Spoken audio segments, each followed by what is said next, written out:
গল্প যমজ বোন লিলি আর মিলি। একটা ছোট্ট গ্রামে থাকতো এক গরিব পরিবার। সেই পরিবারে ছিল দুই মেয়ে, লিলি আর মিলি। দুজনেই যমজ বোন, দেখতে একেবারে এক। মুখের কাটিং, উচ্চতা, হাসি, সবকিছুই এতটাই মিল ছিল যে পাড়া প্রতিবেশীরাও বুঝতে পারতো না কে লিলি আর কে মিলি। শুধু একটা পার্থক্য ছিল, লিলি একটু শান্ত আর ভীরু স্বভাবের, আর মিলি ছিল একটু চঞ্চল, বুদ্ধিমান আর সাহসী। সময়ের সাথে সাথে লিলির বিয়ে হয়ে যায় এক ধনী পরিবারে। বাইরের থেকে দেখতে সে পরিবার খুব ভালো, কিন্তু ভেতরের চরিত্র ছিল সম্পূর্ণ আলাদা। শ্বশুরবাড়িতে লিলিকে সবসময় শাসন করা হতো। সামান্য ভুল হলেই বকাঝকা, কাজের চাপ আর মানসিক অত্যাচার সবকিছু সহ্য করত সে চুপচাপ। নিজের দুঃখের কথা কাউকে বলতে পারত না, এমনকি নিজের মা-বাবাকেও না। একদিন মিলি বোনের শ্বশুরবাড়িতে বেড়াতে যায়। সেখানে গিয়ে সে লক্ষ্য করে লিলির মুখে আগের সেই হাসি নেই। চোখ সবসময় একটা ভয় আর কষ্টের ছাপ।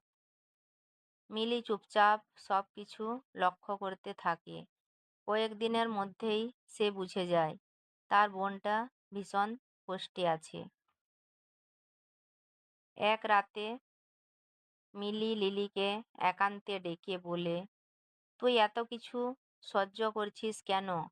আমাকে কিছু বলিসনি কেন? লিলি চোখে জল নিয়ে বলে, কি বলবো বল? কারো কাছে কিছু বললেও তো কেউ বিশ্বাস করবে না। আমি শুধু চাই সংসারটা।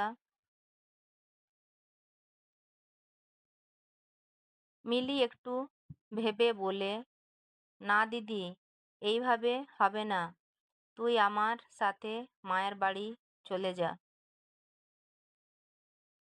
আর আমি তোর জায়গায় এখানে থাকবো। লিলি অবাক হয়ে বলে, তুই কি পাগল হয়ে গেছিস? এটা কি করে সম্ভব? আমরা তো একই রকম দেখতে। কেউ বুঝবে না। আমি ওদের এমন শিক্ষা দেব যে ওরা আর কখনো তোকে কষ্ট দিতে সাহস করবে না। অনেক বুঝিয়ে সুঝিয়ে শেষে লিলি রাজি হয়। পরের দিন ভোরে লিলি চুপচাপ মায়ের বাড়ি চলে যায়, আর মিলি লিলির জায়গায় থেকে যায়। শুরু হয় মিলির খেলা। প্রথম দিন থেকেই সে অন্যরকম আচরণ শুরু করে। কেউ অন্যায়ভাবে কিছু বললে সে চুপ চুপ করে না থেকে প্রতিবাদ করে।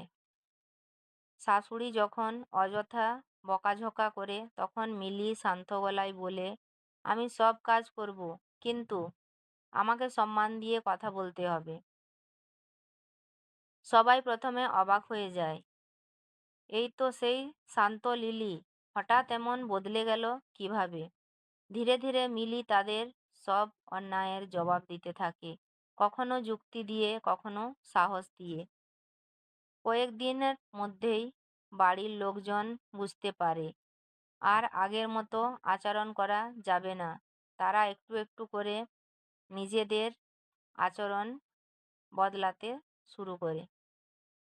একদিন মিলি সবাইকে ডেকে সত্যিটা বলে দেয়, আমি লিলি না, আমি মিলি। আমার দিদিকে আপনারা এতদিন কষ্ট দিয়েছেন, কিন্তু এখন থেকে যদি তাকে ভালো না রাখেন, তাহলে আমি আবার চলে আসব। সবাই লজ্জা পায়। তারা নিজেদের ভুল বুঝতে পারে এবং লিলিকে ভালোভাবে রাখার প্রতিশ্রুতি দেয়। এরপর লিলি আবার নিজের শ্বশুরবাড়িতে ফিরে আসে। এবার সবকিছু বদলে গেছে। তাকে আর কেউ কষ্ট দেয় না। সে সম্মান পায়, ভালোবাসা পায়। ধীরে ধীরে তার জীবন সুখের হয়ে ওঠে। আর মিলি, সে সবসময় তার দিদির পাশে থাকে, একজন সত্যিকারের সাহসী বোন হয়ে। গল্পের শিক্ষা: অন্যায় চুপ করে সহ্য করা নয়, সাহস করে তার বিরুদ্ধে দাঁড়ানোই হলো সত্যিকারের শক্তি।